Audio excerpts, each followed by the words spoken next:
Alors, bonsoir à tous. Je suis très content d'être avec vous, avec toute cette assemblée réunie virtuellement. Donc, voilà, ce thème de la création.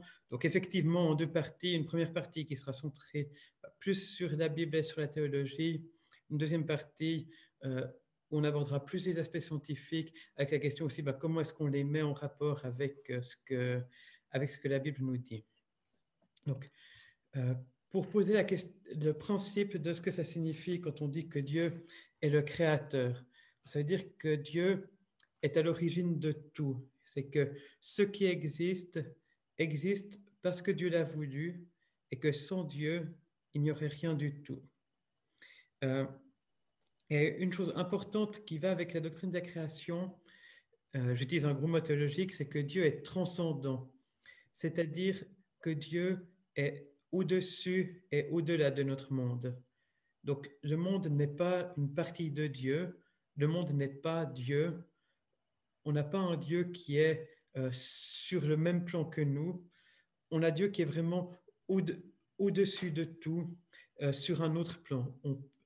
Si on peut dire ça comme ça, on peut donner un gros coup d'éponge qui efface l'entier du monde et Dieu sera toujours là. C'est peut-être important de le préciser parce qu'il y a beaucoup de visions du monde où ce n'est pas exactement le cas. Il y a des visions panthéistes où en fait Dieu, c'est une manière de parler de l'ensemble du monde, de l'harmonie du monde. Donc s'il n'y a plus de monde, il n'y a plus de Dieu. Et puis toutes les visions polythéistes voient finalement des dieux qui sont dans le monde, qui ne sont qu'une partie du monde et puis qui se disputent le monde. Donc on a un Dieu qui est vraiment au-dessus de tout.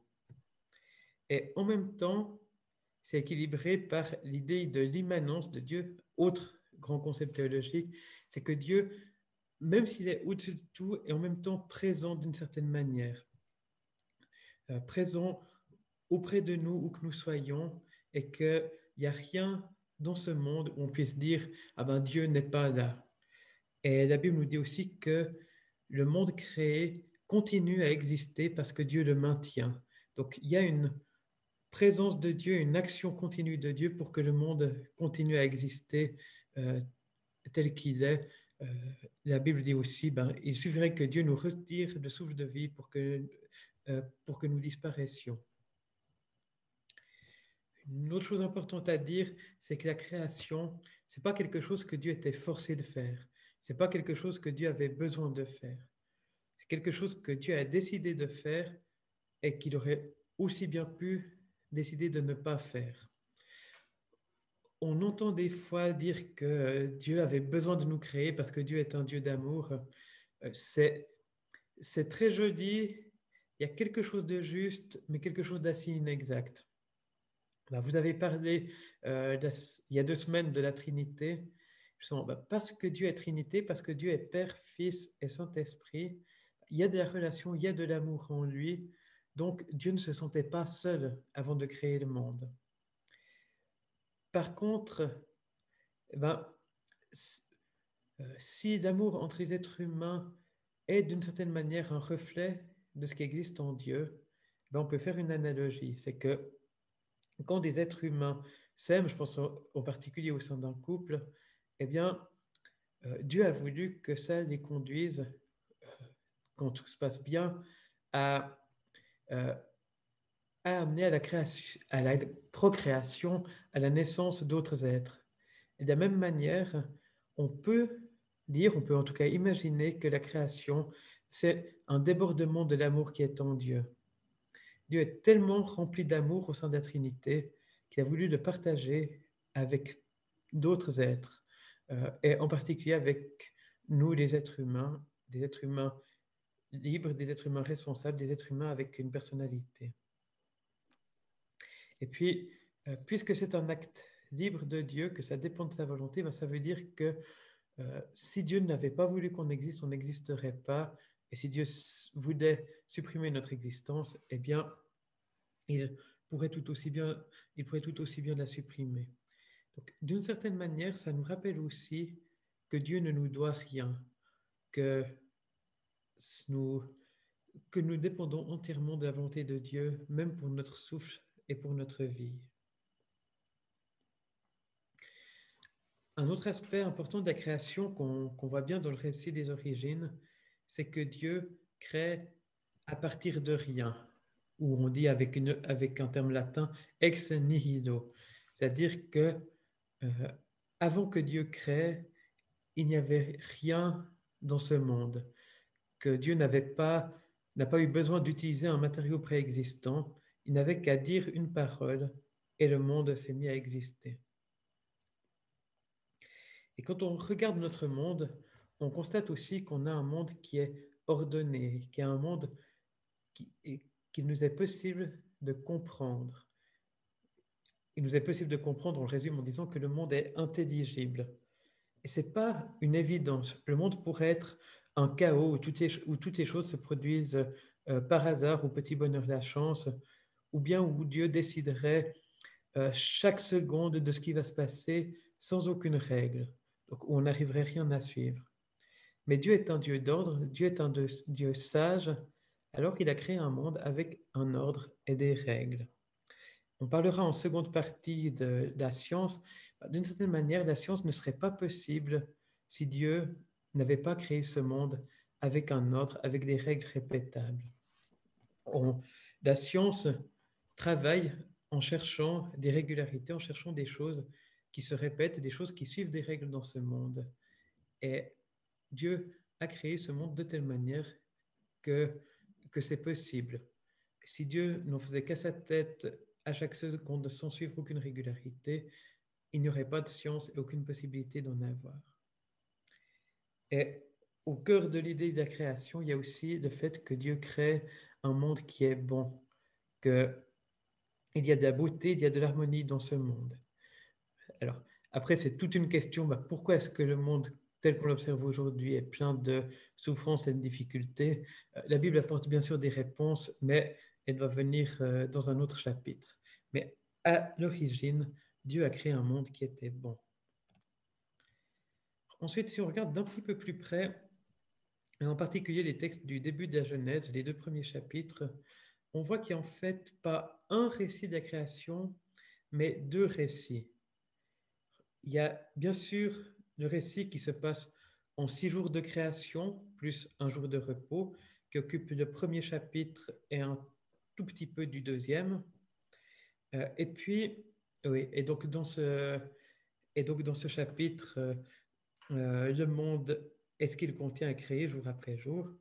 Et puis ensuite, dans le deuxième chapitre, il y a un autre récit qui commence dans le jardin d'Éden et où on nous parle plus précisément de la création de l'homme.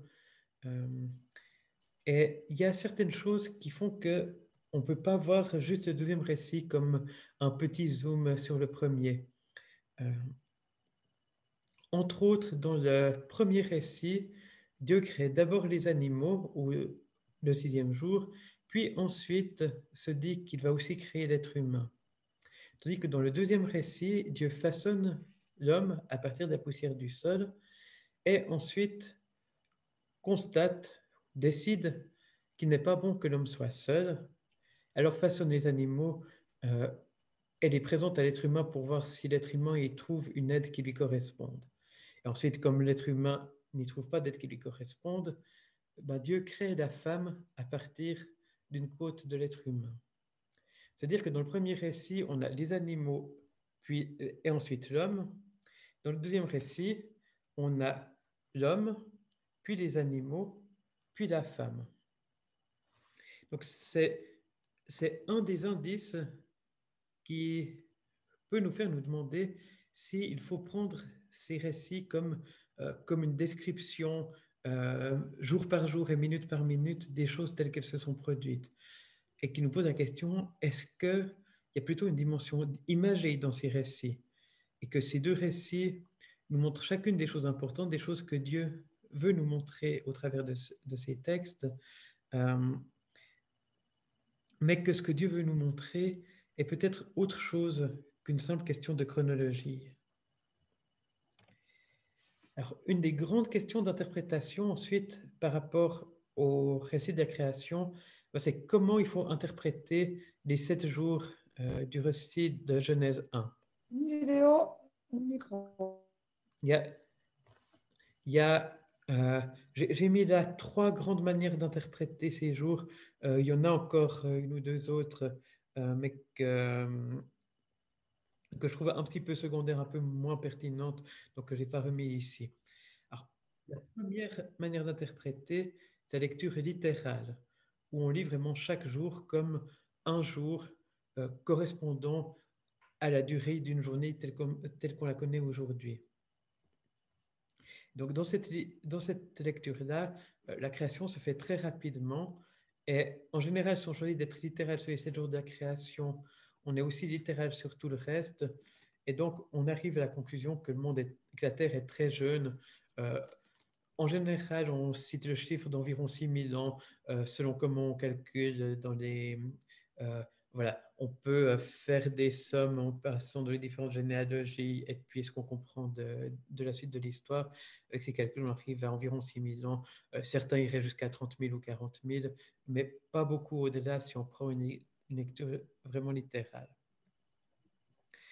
Euh, une, alors, bien sûr, la lecture littérale, elle pose des tas de questions par rapport justement à la description scientifique du monde, où on parle facilement de milliards d'années pour l'univers, encore de milliards d'années pour la Terre, et puis de millions d'années pour les animaux, de centaines de milliers d'années pour l'être humain. Donc, voilà, ça pose toutes ces questions-là, ce qui ne suffit pas forcément à mettre cette lecture hors jeu. Une deuxième lecture, c'est la lecture concordiste, alors qui va justement essayer, elle, de mettre en accord, de faire concorder le récit de la création avec une description scientifique. Dans cette lecture-là, on prend les jours de la création comme des périodes de temps d'une durée un peu indéterminée. Ce n'est pas du tout faux du point de vue de l'hébreu. Le terme qui est utilisé pour dire jour en hébreu peut aussi être utilisé pour parler d'année, peut aussi être utilisé pour parler d'autres périodes de temps. Et puis donc, dans la lecture concordiste, on va essayer de dire que le premier jour correspond à une certaine étape de l'apparition du monde, et ainsi de suite. Il y a des éléments qui marchent assez bien, ou en tout cas en partie, dans la lecture concordiste. Typiquement, le fait que la lumière apparaît en premier lieu de tout l'univers créé, c'est quelque chose qu'on retrouve dans la théorie du Big Bang dont on parlera tout à l'heure. Mais l'approche concordiste pose aussi des problèmes. Euh, entre autres, euh, entre autres, dans le récit des 6 jours, la mer est créée avant la Terre et la Terre est créée avant le Soleil et les étoiles. Alors que dans une description scientifique, le Soleil apparaît en premier lieu et puis la Terre est en quelque sorte une conséquence secondaire de la formation du Soleil. De la même manière, si on doit prendre une lecture concordiste, les oiseaux et les poissons sont créés le 5e jour. Donc, pas de problème pour avoir des poissons avant les animaux terrestres dans la lecture scientifique. Par contre, le fait qu'il y ait des oiseaux le 5e jour et les animaux le 6e jour ne colle pas vraiment avec ce qu'on peut comprendre de l'apparition des êtres vivants d'après l'étude des fossiles et ainsi de suite. Et le danger de la lecture concordiste, c'est qu'on va essayer de faire rentrer le texte dans une certaine compréhension scientifique. Euh, et bien sûr, on va le faire avec la compréhension scientifique d'aujourd'hui, de l'état actuel de la science, parce que c'est ce qu'on a de mieux dans le domaine. Mais si 30 ans plus tard, la science a progressé ou a modifié certains détails, eh ben, là où on a essayé de dire que le texte biblique disait exactement la même chose que la science au temps A, au temps B, on se retrouvera à nouveau en contradiction avec la science. Donc, on va faire évoluer la compréhension du texte biblique au fur et à mesure que la compréhension scientifique change. Une troisième manière de comprendre ces jours, c'est une compréhension littéraire. C'est de dire que ces jours ne sont pas une description chronologique de comment la création s'est passée, mais que c'est une manière de rendre compte de la structure et de l'ordre du monde. Donc voilà, c'est de dire que l'auteur ne cherchait pas forcément à faire correspondre l'ordre de son récit avec l'ordre de comment les choses sont venues à l'existence lors de la création. Et la question que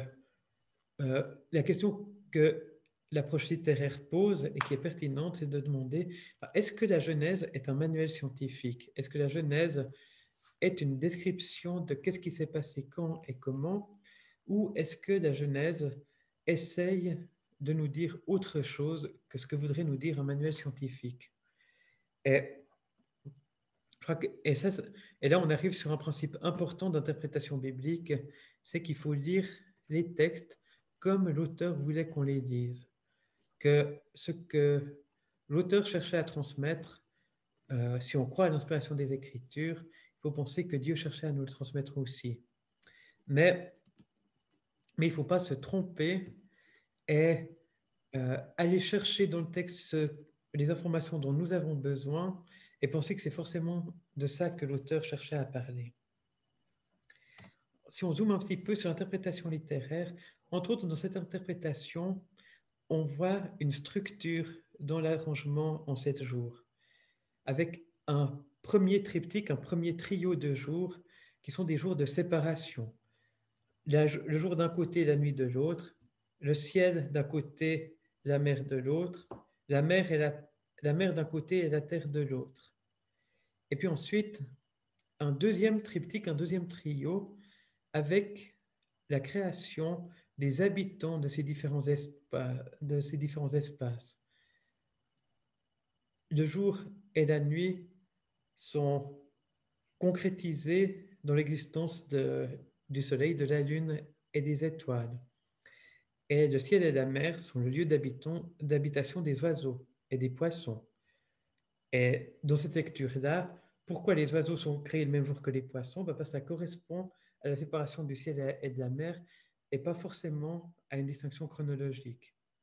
Et puis le 6e jour, la création des habitants de la terre, c'est-à-dire les animaux et l'être humain. Et puis on a donc un 7e jour qui n'a pas de correspondant, qui est le jour du repos de Dieu. L'interprétation littéraire répond aussi à un problème qu'on peut avoir dans les interprétations concordistes ou littérales.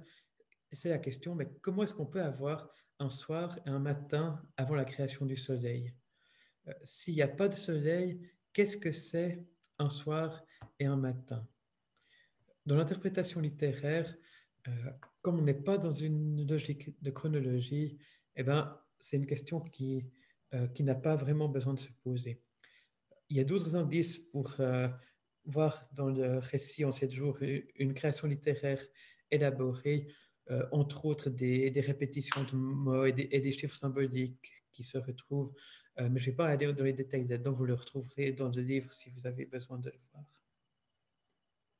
Donc, voilà pour ces 3 approches entre lesquelles, à un moment donné, il faut choisir ou il faut se déterminer. À noter que les 3 approches respectent l'autorité de la Bible. Elles ont juste une manière différente de voir qu'est-ce que l'auteur cherchait vraiment à transmettre. Ensuite, je vais dire quelques mots par rapport au lien entre création et Trinité, pour faire le point avec ce que vous avez vu la semaine passée. C'est de dire que la création est l'œuvre de la Trinité tout entière. On voit très facilement Dieu le Père comme l'origine de toute chose, le créateur de toute chose. Et c'est tout à fait vrai et juste. Et en même temps, la Bible nous dit que Dieu a tout créé par le Fils, par Jésus-Christ. On voit dans l'Épître aux Colossiens, on voit aussi dans le début de l'Évangile de Jean, dans le fameux prologue, que au commencement, la parole était Dieu, était avec Dieu, que le monde entier a été fait par elle et que rien n'a été fait sans elle. Et cette parole, c'est celui qui est devenu chair en Jésus-Christ. Donc cette parole a aussi intervenu dans la création. Et on voit en Genèse 1, verset 2, que lors de la création, l'Esprit se mouvait à la surface des eaux. Donc, que l'Esprit était aussi présent lors de la création. Donc, que c'est vraiment l'entier de la Trinité qui intervient dans cette création, dans cet arrangement du monde, dans cette mise en place des choses. Ensuite, je pense qu'un des messages importants du récit de la création, c'est aussi de nous dire quelle est la place de l'homme dans l'univers, quelle est notre identité d'être humain, quel est le dessein de Dieu pour nous. Alors, une première remarque qu'on peut faire, c'est que l'être humain a créé le même jour que les animaux terrestres. Donc, d'une certaine manière, le, le récit place l'être humain dans le règne animal.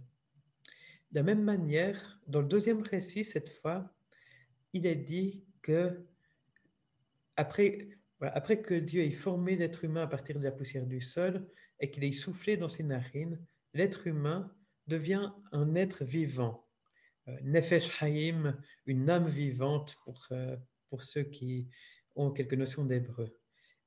Et ce terme d'âme vivante, ben, c'est le même terme qui est utilisé pour tous les animaux quand ils sont créés dans ces mêmes récits. Donc tout ça nous montre que pour le récit de la création, l'être humain est un animal. Et puis, euh, on voit aussi dans le deuxième récit de la création que l'être humain est créé à partir de la poussière du sol. Donc, contrairement à l'univers qui est créé à partir de rien, ex nihilo, pour l'être humain, Dieu a utilisé un matériau qui existait avant la création d'être humain.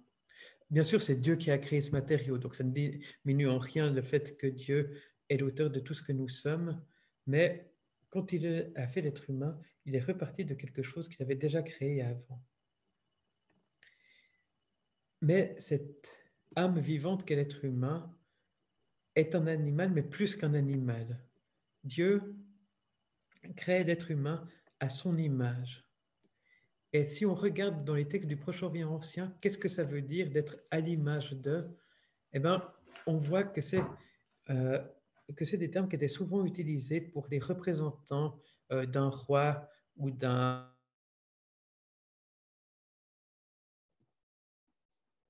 représentant du roi ou de l'empereur étaient considérés comme étant ces images, dans le sens où elles avaient droit au même respect que, euh, que, que l'autorité.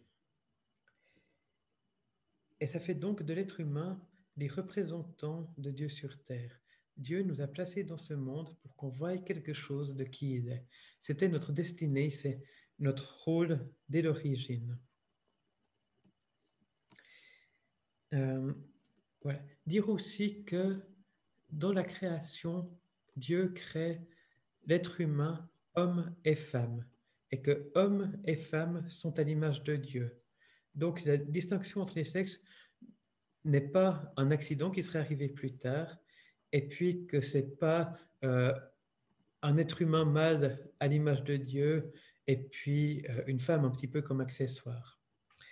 Euh, mais les deux ensemble ont ce rôle d'image de Dieu, et le commandement aussi de dominer sur la création est adressé à l'humanité, hommes et femmes. Dire deux mots sur sur la notion, sur la place de la femme, on peut avoir l'impression que le récit de Genèse 2 voit la femme comme un accessoire, comme une aide pour l'être humain.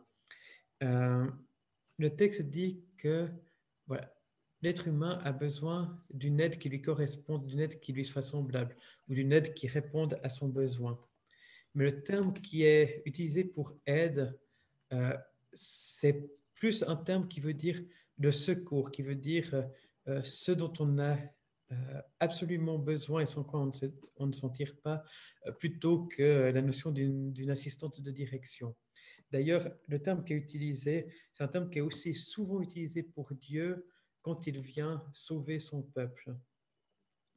Donc, euh, donc Dieu fait à l'être humain une aide qui soit son égale et qui lui est nécessaire et pas une assistante qui lui soit bien pratique.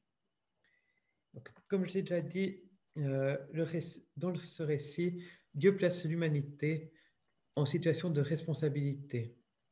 L'être humain doit dominer sur la création, cultiver et garder ce monde. Donc, l'être humain n'est pas un intrus dans la création qui devrait essayer de tout laisser en place et de ne pas trop déranger, mais il a un rôle que Dieu lui confie. En même temps, ce rôle, cultivé et gardé en particulier, c'est un rôle qui est pour le bien de la création, pour que la création devienne de mieux en mieux, pour, euh, voilà, pour améliorer la création par son œuvre et pour la protéger, pas pour la dévaster. Et ça, c'est aussi très pertinent quand on pense aux questions environnementales aujourd'hui. J'ai encore fait deux remarques. Euh, le récit de la création peut nous donner au premier abord l'impression que l'humanité commence avec un couple, un seul être humain, une seule femme. Euh, et, c'est, et par rapport à ça, on voit aussi que dans le Nouveau Testament, l'apôtre Paul parle du péché qui entre dans l'humanité par un seul homme, par un seul être humain. Donc, il y a cette notion-là euh, qui va dans le sens que Adam a un rôle particulier, un rôle unique. Et puis, en même temps, dans Genèse 4, quand Caïn s'enfuit après avoir tué son frère Abel, d'une part, il a peur que n'importe qui qu'il rencontre le tue. Et il pense donc à d'autres êtres humains. Or, s'il n'y a que lui, son père, sa mère et les futurs descendants de ses parents, s'il s'enfuit, il ne va rencontrer personne et n'a pas à craindre d'être tué par un autre être humain. Et puis, Caïn se trouve aussi une femme. Alors, c'est pas entièrement impossible que ça soit une sœur née après lui, mais un petit peu étonnant s'il a pris la fuite au loin. Donc, il y a aussi un indice qui pourrait poser la question si Dieu avait quand même commencé avec plus que juste un couple d'êtres humains. Mais ça, c'est des idées que je lance comme ça et qui nous seront peut-être utiles dans la deuxième partie quand on fera le lien avec des aspects scientifiques. Et donc, pour le moment, je vais conclure sur cette première partie en nous invitant à retirer des récits de création les éléments qui sont les plus essentiels. Et je pense que ces récits ne cherchent pas en premier lieu à répondre à nos interrogations scientifiques. Je pense d'ailleurs que euh, je pense d'ailleurs que les Hébreux, dans leur désert, au moment où ils ont reçu ces textes, euh, n'avaient pas beaucoup d'utilité d'un récit scientifique au sens moderne, pas beaucoup de possibilités pour le saisir, mais que Dieu leur a parlé au travers d'un récit qu'ils pouvaient comprendre pour leur dire quel est son dessein pour l'humanité, quelle est la place de l'homme dans le monde, quelle est notre destinée, avec bien sûr aussi tous les éléments de pourquoi ça n'a pas marché comme Dieu le voulait à l'origine, mais qui sont pour un autre jour. Alors, essayons de comprendre ces textes pour ce qu'ils veulent dire, d'en tirer tout le meilleur et le plus important. Et je vous dis à bientôt pour la deuxième partie et déjà, bien sûr, pour le temps de questions. Merci de m'avoir écouté jusque-là.